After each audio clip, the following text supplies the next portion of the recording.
He kōna ipurangi tēnei nā te reo irirangi o Aotearoa.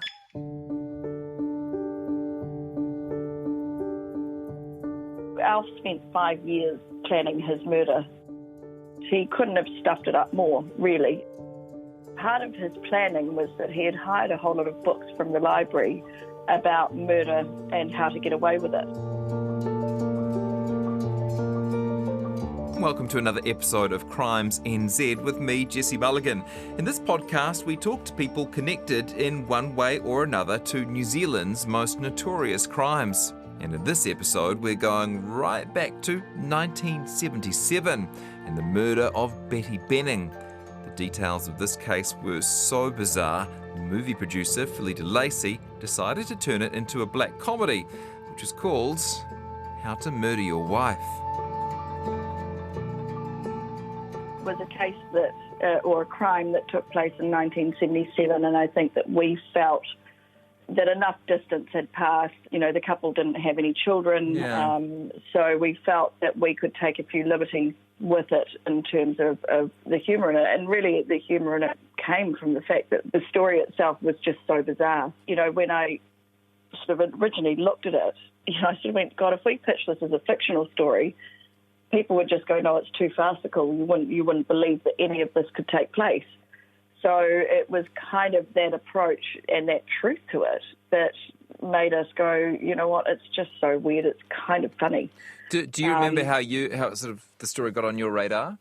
Absolutely. John Bannis, who is our senior writer at Screen Time, actually rang me once and he said, look, Philly, I'd just love you to check out Alf Benning. He said, I remember this case from years ago, and he said, see if you can dig anything up about it.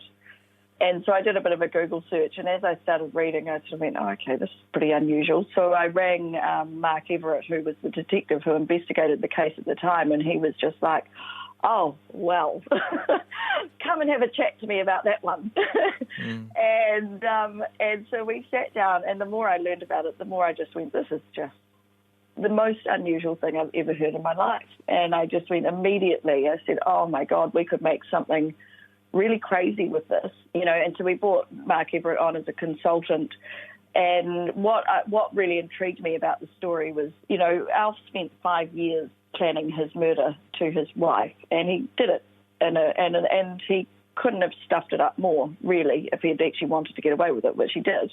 And part of his planning was that he had hired a whole lot of books from the library about murder and how to get away with it. And so when the police started... when the police started investigating the crime, they found these books on his bedside table with, you know, passages underlined through the books.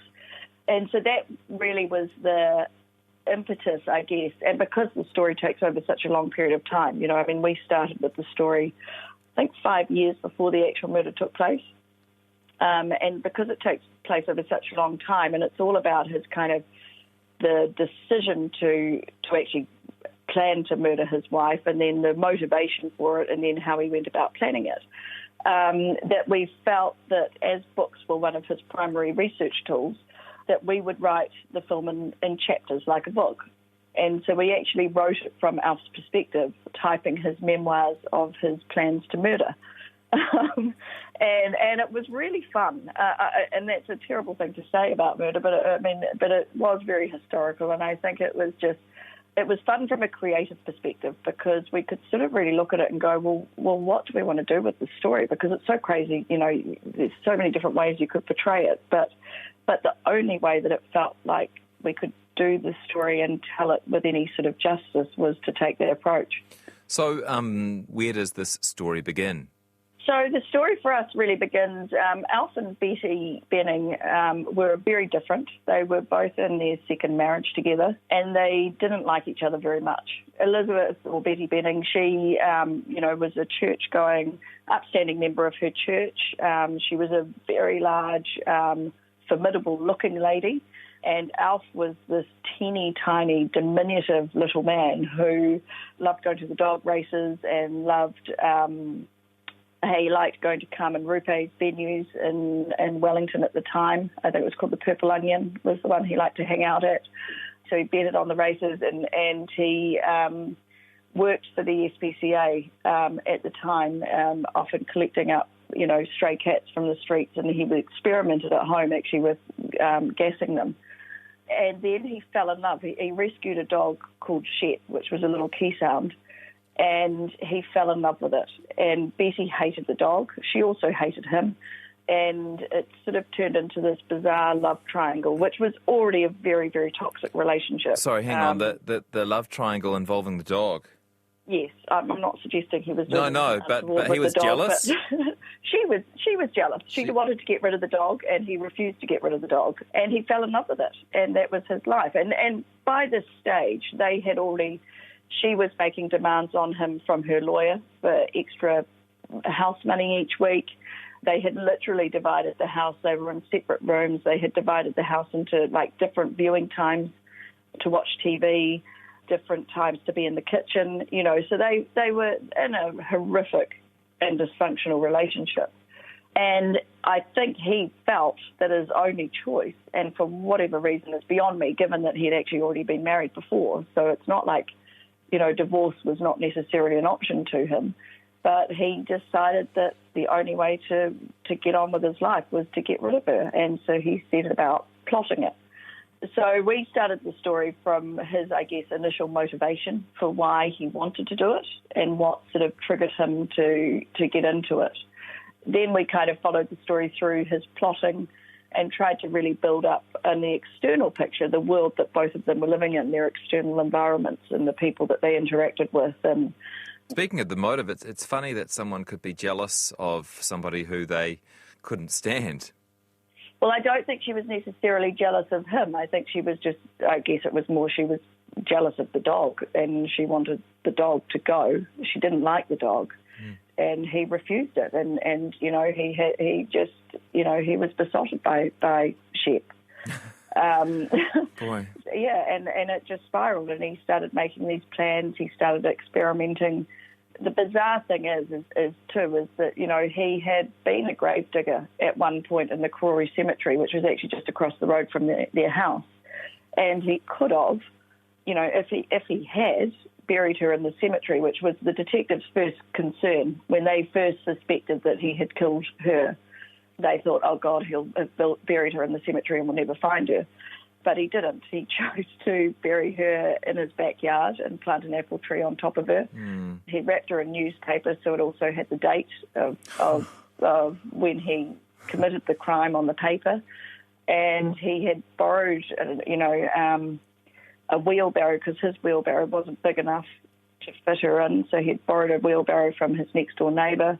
And he just did all sorts of silly things. He started making up stories about where she had gone, and her concerned friend who would turn up to the house, to try and check on Betty. His sort of stories about her whereabouts became more and more outlandish, and eventually one of her friends went to the police and raised concerns until a police officer was sent around to check the situation, and which was Mark Everett, and he had just come off another case where the offender had burnt the clothing and the belongings of his victim. And when he turned up to Alf Benning's place, Alf was standing in the backyard over an incinerator, and he just went, oh, God, here we go again. And so very quickly, it sort of didn't take him long to bring Alf in and get a very unusual confession from him. Yeah. So, sorry, Philly, did you cover how he actually did the crime? We created our version of it, yes. Okay. But so what do you think happened? Well, we believe that he strangled her and he stabbed her. He said that he stabbed her, but he said it was self-defense because she attacked him with a knife. We don't necessarily believe that she attacked him with a knife because he had planned this for so long, over a 5-year period. But look, we'll never know the absolute truth of that. So tell me about the interviews with this cop Everett once he actually brought him in. Oh, look, Mark is a great guy. I think he was actually running the Civil Aviation Authority by the time I met him. He remembered the case explicitly because it was so bizarre, and he was just great. He came on board. He could understand our creative intentions. He understood what we were trying to achieve, and he was just great. He would sort of talk us through everything. He walked through, once we had our set, he would walk through the property and sort of explain how the house was laid out, how, the demeanour of Alf, and what he understood of Betty. Can you tell us a bit about those, the questioning that Everett did of Alf? Yes. He said it was very, very strange. He said once he brought Alf in, and by this stage, they were in the process of when they initially interviewed him, I think it was for something like 12 hours, and Alf was just digging his toes in, and he said, he would do things like every now and then he would sort of like jump on the floor and roll around and throw a fit.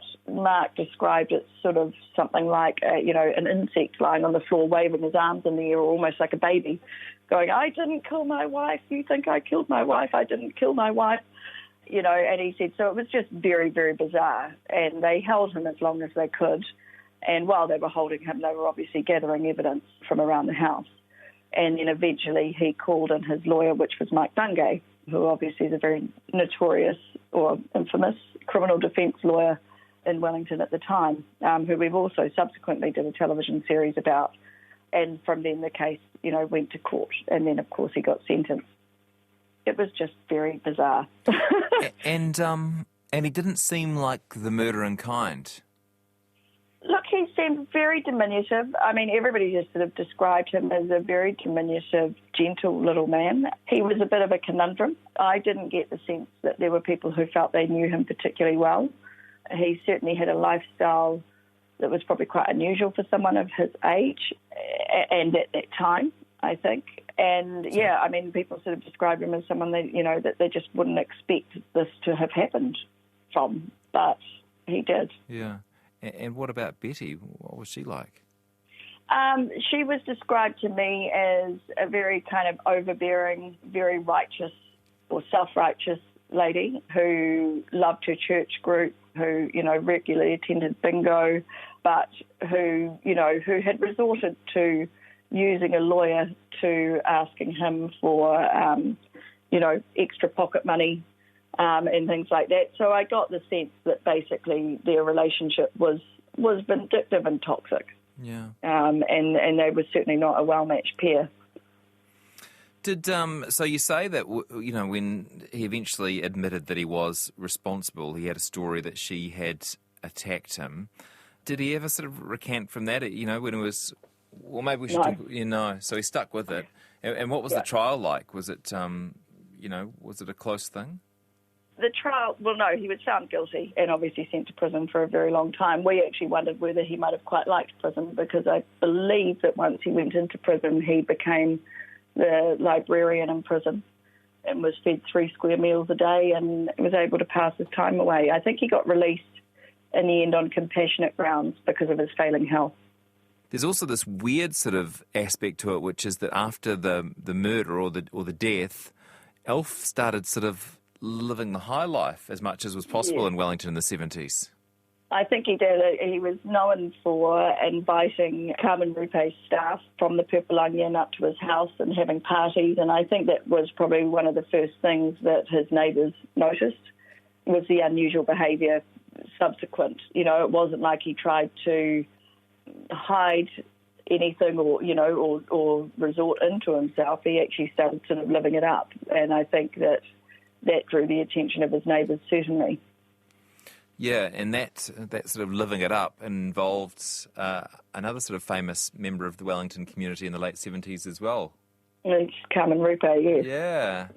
Yeah. And that was another thing that I guess really struck us when we first looked at the story was, you're looking at Alf and Betty, and then here's Carmen, who's one of the most, famous transvestites, and from the gay community in Wellington in the 1970s, and people I've spoken to spoke so fondly of her and the fact that, but also that she was very tough but fair, and of course Mike Bungay. So their story or their journey, involved some incredible characters from our history.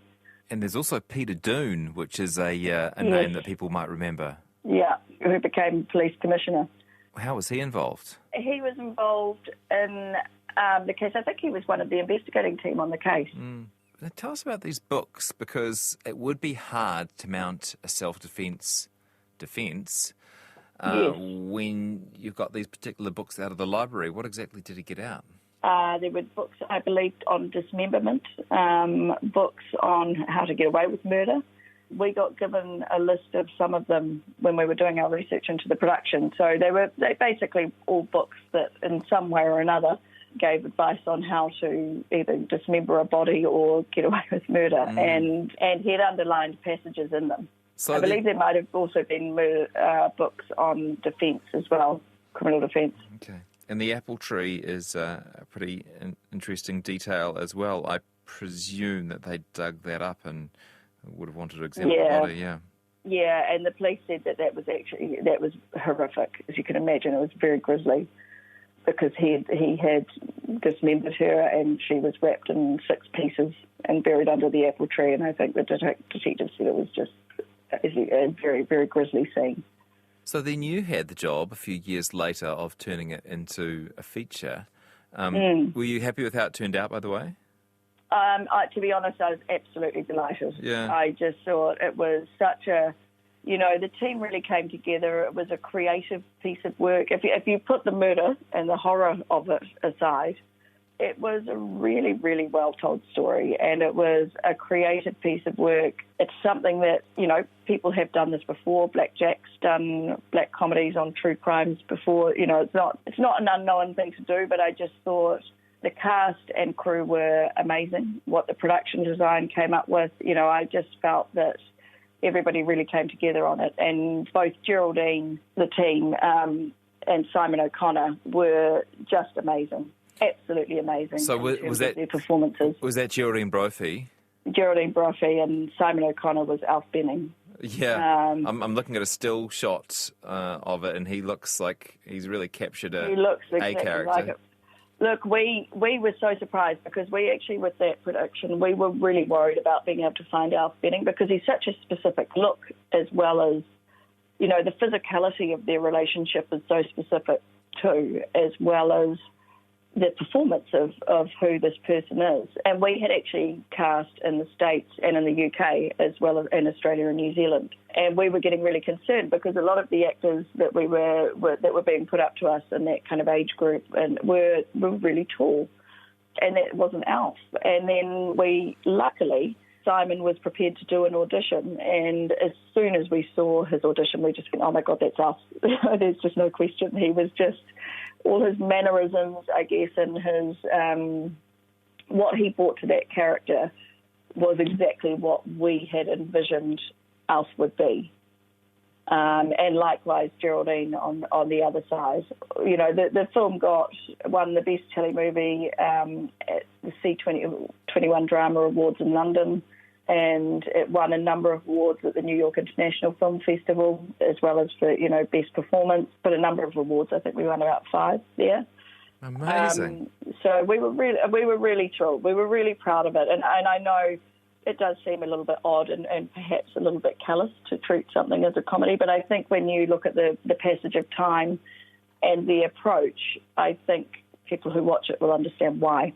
And look, we were really thrilled that TVNZ were prepared to take a risk, and so were New Zealand On Air. I think, mixing creativity with storytelling, and particularly when you're dealing with true stories, is a complex thing to do, because there's a responsibility to the truth, as well as a responsibility to your creative process. And, we were pushing the boat a bit, and I was really amazed and thrilled that, that TVNZ were prepared to take the risk with it. I think they could see the potential it had, and that they chose to support us in doing that. And it just felt fun, because it felt like we had freedom creatively, even though we had to honour the truth. But the truth was already laid out in this amazing story for us from a film perspective. So it was our job to respect that truth, but to turn it into something that people could watch as well. You probably won't know the answer, but the question is, what happened to the dog? We don't know. I know. We wish we could have found out, and we don't know the answer. We kind of created an ending, but we don't know. someone did say to me that one of the SPCA workers took the dog, but I don't know if there's any truth in that. Okay. The thing that was very interesting too is that what we thought was sort of slightly ironic was when we went to the film festival in New York to the awards there. We came out of the theatre after they'd done the screening of it, and a woman was walking her keysum just outside the theatre. And we sort of stopped and went, well, that's quite unusual because there's not that many keysums around. So, I don't know. It was just an ironic moment.